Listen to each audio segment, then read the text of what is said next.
Hello everyone, welcome back to my new video.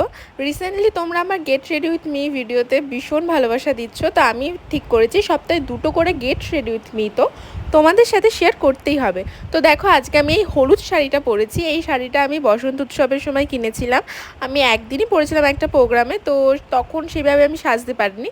তো আজকে ভাবলাম এটাই পরি, কারণ প্রচণ্ড গরম ছিল। আর আজকে না লুকটা একদম সিম্পল রাখবো, একটু হয় না, একটু বউ বউ ভাব, সেরকম একটা লুক করার চেষ্টা করছি। আর রেড লিপস্টিক পরলে তো প্রতিটা মেয়েকেই সুন্দর লাগে। তো আজকে আমি ওর জন্য এই শাড়িটার সাথে রেড লিপস্টিকটা বেশি করে ডার্ক করে পরেছিলাম। তো তোমরাই বলো লুকটা কীরকম লাগছে। আর এখানে আমি ম্যাচিং করে ইয়াররিংসও পরে নিয়েছি। তো এই যে এটা হচ্ছে আমার ফুল লুক, তোমরা জানাও কীরকম লাগছে আমাকে। আর এই শাড়িটা না আমি কিনেছি হচ্ছে কাঁচরাপাড়া হকার্স মার্কেট আছে সেখান থেকে। ফেসবুকে স্টোরি দিয়েছিলাম, তো সবাই আমাকে জিজ্ঞাসা করছিলো কোথা দিয়ে কিনেছি। তো আজকের জন্য এইটুখানি, তো টাটা।